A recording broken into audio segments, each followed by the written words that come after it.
Little do you know Alan then. Alan, welcome to the podcast. Hey, glad to be here. Grateful to be here. Wow, we're excited today. We get to see Alan Little and hear the amazing story of Alan. Alan, start us out. Tell us about yourself. Yeah, so I'm Alan Little with A Little Motivation. I'm a TEDx speaker, and also I'm an accredited life coach here in Kansas City. But I serve nationally, nationally and internationally even. So one of the things I always say is what I'm focusing on in my coaching is empowerment over anxiety, and also accountability over inconsistency. One of the things about me growing up is that I was always really consistent with a lot of things I did in life in terms of school and business and everything. And I was just grateful to have like a father that really taught me the power of that. But I've realized is that I've always kind of been a lot of people's accountability partner. Yeah. And it's interesting how when people have an accountability partner, the amount of things they get done is unbelievable. Imagine everything you've ever set a goal for. You can trust it's going to get done because you know for a fact your accountability partner would be on your tail. You did. So that's what I do in my coaching practice. And as far as the speaking, I just speak on those topics as well. So it's a fun journey. You know, it's a fun journey to be able to serve and just do what I love to do, completely full time, just every day, all day if I can, you know, except for weekends. Don't catch me on the weekends. You'll catch me at a grocery store. Spend my weekends. And people say, "What do you do for fun?" Eat. I thought maybe you were standing on street corners, preaching the message there. Oh, yeah. Well, actually, the protest just passed. So I actually was at a protest, but at the same time, though, you know, it's kind of just, you know, like you catch Batman at night, he's Batman, but during the day, he's just Bruce Wayne. Well, I guess he's a rich guy, but so I'm not Bruce Wayne, but I'm half Bruce Wayne. Well, Alan, I know lately you've been focusing a lot on consistency. Can you tell us your thoughts about that? Yeah, I feel that I was coaching a lot of people last year, and what I've realized was that everything boiled down to was their lack of integrity with themselves. And that is one of the main sources of unhappiness, main sources of income not being generated to the level we want it. It's the main source of us not keeping our agreements with others. It's that lack of integrity with ourselves. And whenever someone don't have that strong integrity with themselves, they start to not trust themselves. And then once they don't trust themselves, whenever they commit to do something, they kind of have this thing, well, I know I'm not going to do it. Yeah. You know? So it first start with that. And then consistency is just the act of staying true to your integrity again and again and again and again and again and again. And there's a lot of people where they may not trust themselves, but if they trust someone else to hold them accountable, they can kind of borrow their trust and put it in them. And it's kind of like a direct mirror, like, well, I know this is going to get done because I got to tell someone about it. And there's a little bit of shame in that. Yeah. And so people will work to avoid shame by all measures. So it's consistency. It's just being able to have integrity with ourselves. But sometimes we have people in our life to hold us at that level of accountability until it becomes automatic for us. What do you mean by integrity with yourself? So integrity, when I say integrity, I don't mean morally like good or bad. I mean by it's what upholds a structure. You know, like for example, this book right here it's hard to bend. It has a strong integrity. It won't break. Okay. Now, if I take something like this cord, I can bend this. I can probably snap this if I try hard enough. It doesn't have a strong integrity. So just like how these physical objects have integrity, our words, our commitments have integrity. And so if I commit to something and if it's easy to break, then it doesn't have a strong integrity. You know, a lot of people's word don't have much of integrity, but if I say this is going to happen, I'm going to do this by this time. And if I go out and do that, that's a demonstration that I have a strong integrity with my word. So what I'm talking about is helping people get to a state where they know that, wow, when I say I'm going to do something, they get excited because it's going to happen. You know, it's always so exciting whenever someone comes to my coaching practice, that's okay, in 3 months, this is going to happen. They're like, wow, I hope And in my mind, I know. And it happens every single time because I know for a fact that anybody that has a heart desire to really change and grow and cultivate themselves, well, that's automatic. They're going to do the work because they have that hunger. You know, that's really what it comes down to. But if they don't have the hunger, if they really don't want to shift or anything, or really want to change, it's just they have to want it more than anyone else. Have you ever run into anyone who said they wanted something, but they were kind of self-sabotaging? Oh yeah, that's I would say it's more than half of the people. And what I've realized is that in working with people that are self-sabotaging, they're not really self-sabotaging, they're replaying the story of what someone told them from the past. So it's not necessarily them self-sabotaging, it's them believing what their uncle told them, and they keep replaying what their uncle told them over and over and over and over again. So that's why sometimes whenever people get into an accountability thing with me, it's a process of accountability and transformation. Because I know you can do something again, again, and again, but if you're still the same person with the same story, it's always going to be an uphill battle. But what if they were at a level where they can do something consistently and not have the self-sabotage as well? So that's why I say empowerment over anxiety and accountability over inconsistency. You know, consistency with still anxiety is a prison. and then having no anxiety but no consistency, then nothing ever gets done. You know, so it's core to have both of those. So whoever is your client, they come to you. How do you help them create that? So it goes down to them first realizing and helping them realize who they really are. Okay. A lot of people create these goals from what others want of them or from what others told them they should want. So I make sure that before we even create anything are they in alignment with their true heart desires? And if they're in alignment with their true heart desires, then we start working to create that. Usually there's like a release of excitement. Like, could I really do that? Could I, like I had a guy, this guy built a franchise business that's from here to Texas. And he sat down with me and we're talking about his business and stuff. And I was like, so tell me about, what do you really want to do? He's like, well, you know, business is good. And I'm like, what do you really want to do? And it took about like 20 minutes before he said, you know what? I always want to be a drummer or a singer in a David Letterman band. And I'm like, that's what it is. You're a musician. You're a musician and you built this business. You got all these things. And don't get me wrong, that's good. But your heart's desire is to do music. And the funny thing about it is that the more he did music, the better his business did because his state of being was so much better. He was way more alive. He was made more present. So it's about igniting our souls on fire, and then everywhere we show up, we're kicking tail.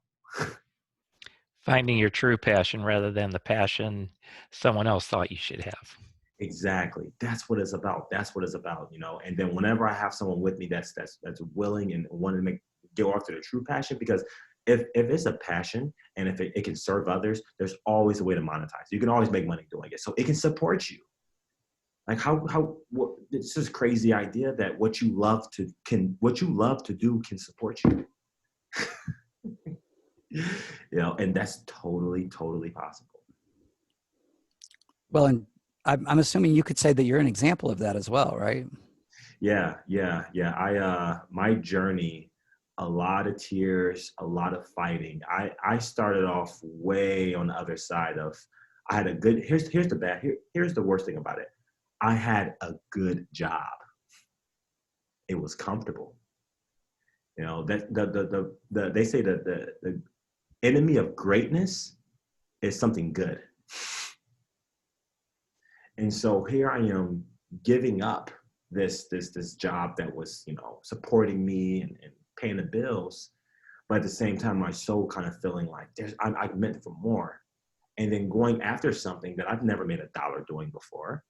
And so it was a complete, not only a leap of faith, but a continuous leap of faith. After I jump, I had to jump again and jump again. They say entrepreneurship is jumping off a plane, no, jumping off a cliff and learning how to build a plane on the way down. That's entrepreneurship, you know? And so after doing that, I dedicated my life to like helping people become the person of who they truly are. Some people don't want to be entrepreneurs. They love their job, you know? So I'm not really just about, you know, becoming an entrepreneur. I'm about live your life, your true life, your soul on fire. It can be your best day every day. For me, every day is a freaking party. And I'm at work. Think about it, I'm at work right now. I'm at work. I'm chilling. Just talking.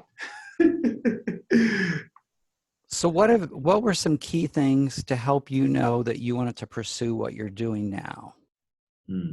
So some of the key things, this is funny. I have this life coaching certification program, and that's one of my questions. I say, well, so what are some things that, you know, how do you know you want to be a life coach? And for me, it was something that I was always doing. You know, I was always doing it, and I was always willing to do it for free. You know, it was something that I was just like, you know, oh yeah, you got an issue? Well, let's talk about it. And people always gravitated towards me with their issues, with their stuff. Like I'll be at freaking Target, just in a grocery line, and then I bump into somebody. He starts talking. Next thing you know, I'm hearing about him going through a divorce, and I'm like, and I listen, I hold space for that. But it was a continuous process. People telling me like, wow, that really touched me, and not at the moment of the conversation, but weeks later, you know. And so I just asked myself, how can I turn this into something that can really transform them into a person that doesn't need me anymore, that they're their own self-driving kid, you know? So that was really what it was about. And that's how you discovered it was your passion. Oh yeah, that's how I discovered it was my passion. And then after that, you know, I went through different schoolings, different programs to get professional at it. And then after hitting that level of professional, it's just I was already doing this. I started with my family. Oh, and my family gave me a lot of experience. A lot of experience.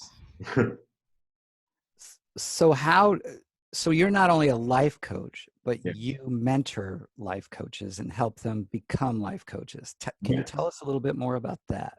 Yeah. So what we have is we have a lot of people that get into life coaching, but they don't get taught how to become a life coach.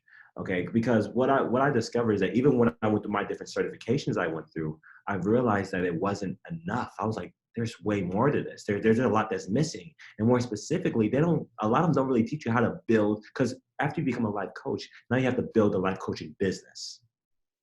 You see? So two aspects: become a life coach and build a life coaching business, which are, you would think they're the same thing, but they're two completely different things.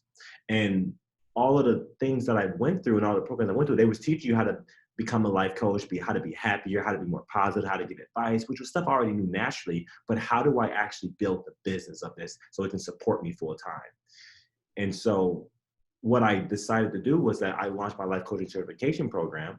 And then that program was even accredited through the Better Business Bureau. The practice was accredited through the Better Business Bureau, because I strongly believe that the process of becoming a life, most people I meet that want to become life coaches, they're already positive. They're already loving people. They already have a lot of the stuff it takes to be successful in it, but they just don't know how to build the business. So I spend the first phase of the program cultivating their communication skills, so how to effectively communicate as a coach, because a coach speaks distinctly different than an average person. And then after we go through the communication skills and then the mindset to have, and then there's a little spirituality to it as well, as that what are everyone's souls after.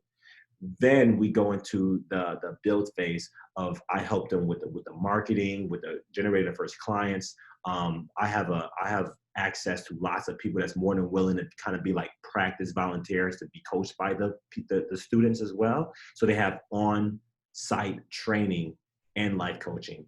And I have an office right in Shawnee, you know, so anyone goes to the life coaching certification program, they come to the office in Shawnee and they're right there in person learning life coaching. And I'm there mentoring them, and they don't pass until I can trust that, hey, they know how to coach someone, they know how to effectively transform someone's life. And once they go through the program, it's amazing, because so many people come across life coaching, but I don't know if they can help me. I don't know if they can help me. But if they come across someone that knows what they're talking about, it's such a, it's just, there's just such a high demand for life coaches right now. There's so, especially after the COVID ordeal. I mean, like, it's just going crazy. It's like, I always tell people, if you're a positive person that loves to give advice and love to help people, I mean, you don't have to be an accountant. You can be, because I meet people that they're an accountant, but they're a life coach, or they're a real estate agent, but they're really a life coach. So you can just help people in that way. You don't have to have a thing around it to help people. If you want to just communicate and help people change their lives, that's why I'm a strong believer in coaching. I got 4 coaches. I mean, I'm a huge believer in coaching. So you yourself have 4 coaches that help Yes. you? Yep. Wow, that's awesome. Yeah. I have different facets of my life that I like to strengthen. Like, I have a business coach, who's pretty much a business/finance coach. I have a coach that helps me be more vulnerable, my vulnerability, because that's something that that I had to learn. I had to learn how to be vulnerable and open up. I'm like, what? I have feelings? What are these? Like, really? I have a coach as well that kind of helps me with accountability in all retrospects. And then I have a coach that I just like to vent to. A venting coach. Yeah, I just vent to. I just like just venting to, And so I'm just really lucky, because the community of people that I'm around, it's a lot of coaches in my community as well. So it's like, once you become a coach, you'll start attracting other people who are coaches in different aspects.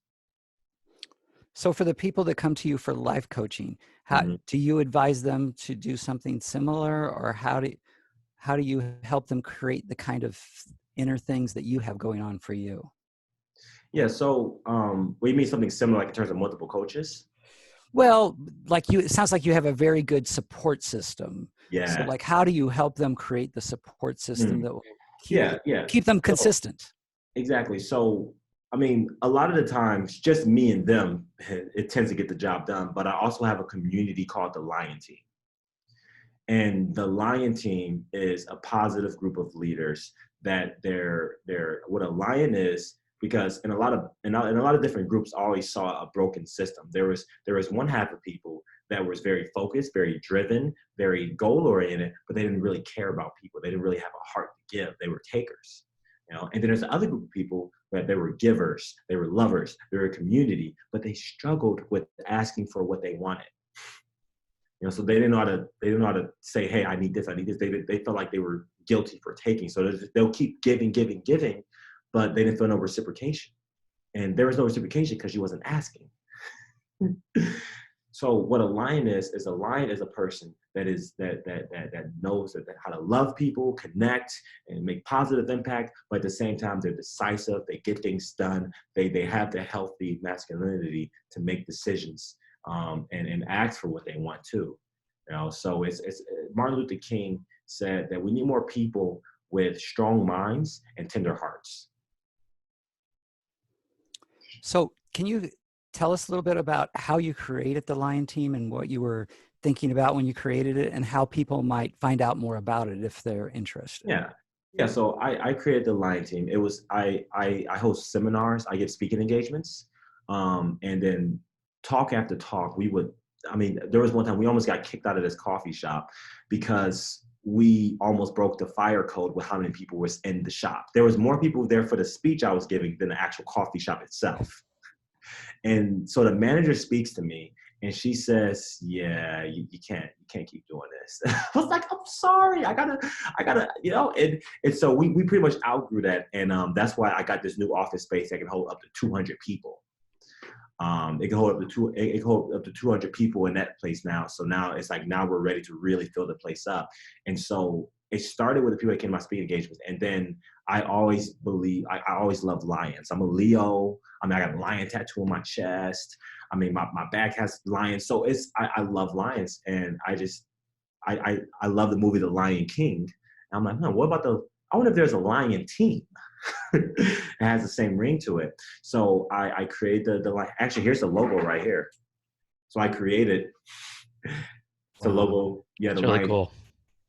Yeah, so I created the Lion Team, launched it on Facebook, and then like first wave, it was a couple hundred people, and then I kind of had like I like, okay, let's grow this and let's really like impact the world with this. And I think in about a week and a half, we went from 300 to like 1,500, 1,400 people, well over 1,000 people in about a week or so, because the message is really speaking. The message is really impacting others. So the Lion Team is, I always say, oh yeah, just join the Lion Team. It doesn't cost anything. It's just a positive community. And the way that people can join the Lion Team is they can either go to my website, so rethinkbig.org, and then click Lion Team. And then there's also it's the Facebook group. So if you go to facebook.com and Facebook or the Facebook app, just search the Lion Team. And they search the Lion Team, that's the logo. And I always welcome them. Like, come on, but it's just the only condition is that when people join the Lion Team, you got to introduce yourself. Introduce it, because the community got to meet you. You can't, those just be hopping in there and just liking pictures. No, get in there, share your story. We want to see you. And what I love about that is I have just always felt that if you surround yourself with the kind of people that you want to become, that just helps pull you in that direction. Yes, that's exactly it. You're catching on to one of my secrets. Anyone that I want to become, I just say, I'm gonna hang out with 3 people just like that person.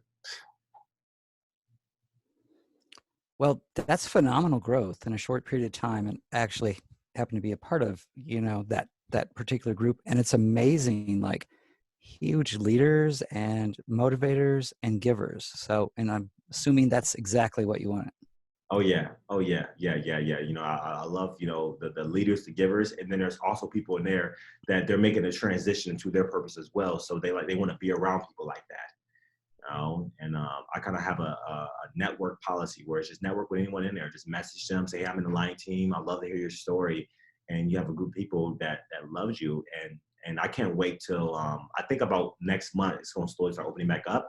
But then imagine, once I start having the seminars again, all of those people in one room. Wow. All of those people in one room. That's what we were doing before. We were doing that. We like I said, the coffee shop, we were selling out. We were hitting capacity. And now we have space for 200 people. So we're literally like going to start filling this place up, because I'm ready for this city to have a positive impact. I'm going to help make a positive impact, a transitional, because now's the time for positivity. I mean, now's the time for positivity. Now's the time for the light workers to wake up. That's why I always get so passionate about when I meet someone that even possibly wants to become a life coach, because I'm like, good, we need more light workers. We need more people that's out there helping people on the front lines. I can't do it all by myself. I mean, there's too many people that are hurting. And so the more the merrier. So you talked about like the time we're in. Can you tell it? Is there anything you can share with us out there, if anyone's out there and it's a tough time for them? What wisdom or guidance would you give them? Yeah, I would definitely say that we're in a time of massive revealing. There's a massive revealing of what always lived within a lot of people, and now it's actually coming to the light. Whenever you get any type of wound, you cover it up for a period of time. But the last step of the healing process is taking off the Band-Aid and showing it like, okay, that's still healing.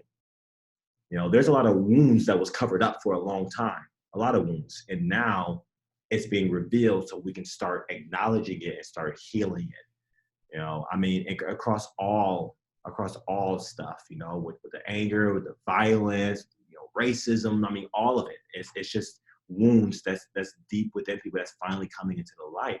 And however people want to help heal that, I say go heal it. My perspective, my opinion, the only thing that's going to truly heal this is compassion on a soul level. Say more about that. So a lot of people act from the energy of anger first. Okay, anger is a reactive energy. Usually they're reacting in anger because it's already inside of them. But anger is the energy that it's like a fiery energy, and it gets things done, but at the same time, it's not in accordance with our soul. Like our soul, which is connected to our creator, is not anger. It's not, I mean, I don't, my perspective, I don't think God's just this angry thing, just being mad at everybody. I believe that God's a source of love, compassion, empathy, giving life, nourishing life, almost like this loving being that loves us all. And so if that works to keep the entire universe together, I'm sure that compassion can work to keep our country together. It's taking the same energy that keeps us together, it keeps us alive.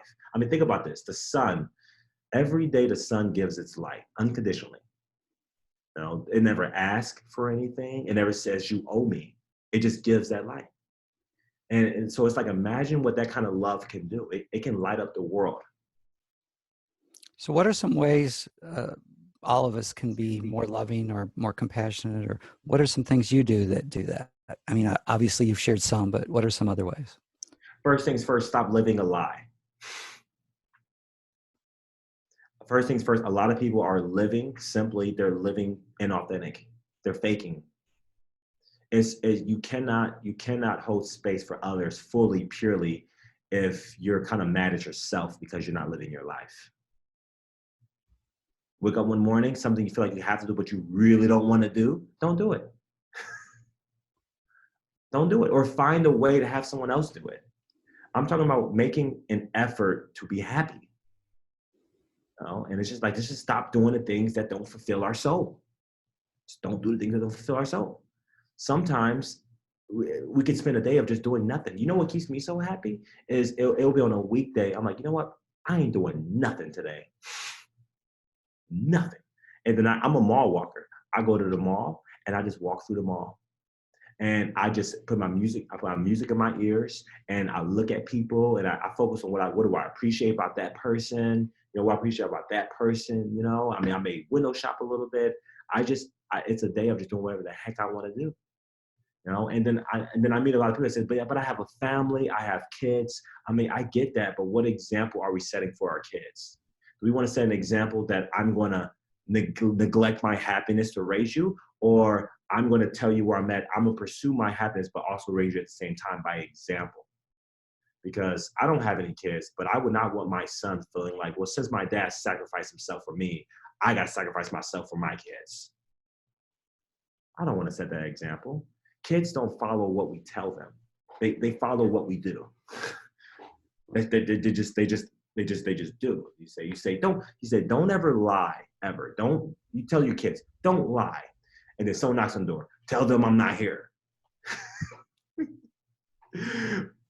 How do you strike that balance between pursuing your own happiness and realizing we're part of an interconnected humanity where we serve other people and help other people as well, sometimes even if we don't feel like it, because there's a greater good there? Yep. So remember I talked about community?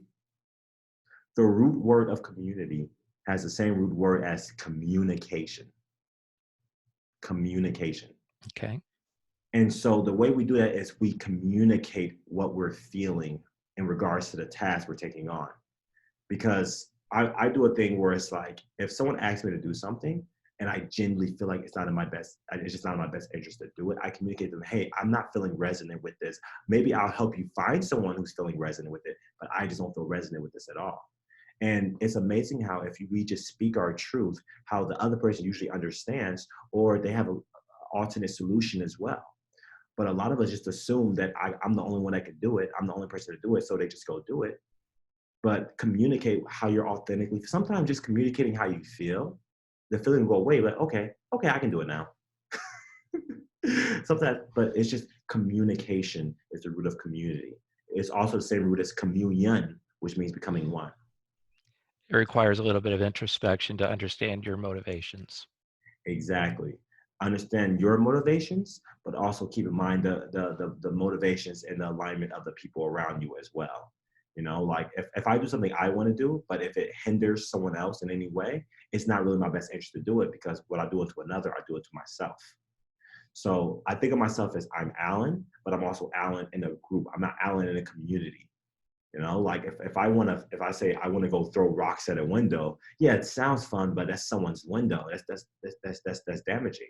Okay, well, how about I throw rocks at? I mean, how about I go buy some glass from Home Depot and I put it in the field. I throw rocks at that glass. Nobody gets hurt. I get to throw rocks at the window. There's always a solution that doesn't have to hurt anyone else. We just have to look for it. Third way thinking. Yes. Yes. That's what it is. It's all about thinking about others' happiness, our happiness, but never, ever, ever, ever, ever, ever neglect our own happiness for someone else. That's the fastest way to hurt other people, because we're showing up unhappy and they want us when we're at our best. So it's important to always take the time to be with ourselves. And then, you know, like I said, there's people that struggle with that. And this is pretty much all I do as a life coach. You know, I call out BS when I see it. I call it out, and I was like, no, you're giving me a story that you feel like you have to live with, but that's a story that's keeping you where you are. You know, and that's why I feel like if they're willing, results happen very quickly. You know, results happen very quickly. That's awesome advice. So one last question for you. Mm-hmm. Our audience, unfortunately, is predominantly white. Mm-hmm. And in this time in our history, you know, we finally are ripping that Band-Aid off of systemic racism. Mm-hmm. Is there anything you want to say to our predominantly white audience that would help them address this issue in helpful ways? Mm-hmm. Yeah, so I experienced racism as a symptom of something deeper. So don't get me wrong, racism is an ugly symptom. But if we focus on racism and even heal the racism, now it can manifest as something else. It can manifest as, you know, genderism or sexism, or it can manifest as, you know, well, I'm not racist, but if you're not from Kansas City, I hate you. You know, so I always look at, don't focus just on a symptom. Focus on what is going through that person's mind, where they feel like it's okay to hate a class of people based on the color of their skin. I mean, the color of their skin. What if I walked into a puppy store and the puppy came up to me, a cute puppy, and I'm like, nope, that puppy's brown. Can't do it. It's just a cute puppy. It doesn't matter what color it is. I mean, what it is. I mean, are we gonna start segregating ourselves based on like who has long earlobes or not? Like I mean, think about it, it's pretty silly. It's pretty goofy. I mean, Oh, it's very goofy. yeah. I mean, if they separate each other based on things like language, I mean, I get that language. That's one thing. I mean, that's more, you know, it's not good, but it's still, it makes sense because I can't understand you. But come on now, you know, there's people on the color of their skin. I mean, I'm not, you know, I'm willing to hold space and be a human being, but that's pretty stupid. It's just tribalism, you know? Yeah, it is. It is. And so, but that symptom is a symptom of something deeper. And it's funny, I was just with a buddy of mine. You guys know Brad? Yeah, Brad Hill. Yeah. I have to say that through this whole time of systematic racism being such in the limelight, Brad has been the most compassionate, most actively loving person to me and my family, even my cousin too, as black individuals, more than anyone I know right now. Brad's reached out to me more than my black friends have. And he's an amazing guy. He is. He is. He actively, he texts me, hey, how's it going? And the thing about him, he's not, like, I don't really feel like he's doing it from this space. I have to. He's always been doing that. He's always been calling, checking up with me. He's always been caring about me. He's always, I experience Brad as like a brother from another mother. High praise, high praise. Oh yeah, Brad Hill. So I feel like it's all about getting to what is the root of that. And that root usually has something to do with some type of neglect or pain from childhood or relationship or wherever it came from. But at the same time, I had a person that was openly racist to me in front of my face, in front of a group of people. I forgot if this happened. This happened last year. I was at this this transformational based seminar in Florida, and there was this girl that was showing some interest towards me, and I communicate as friends and everything, but she was like kind of following me, and it was pretty obvious. Everyone knew she had a thing for me, but I'm like, hey, I'm here to get over my stuff. I'm not here to. Yeah.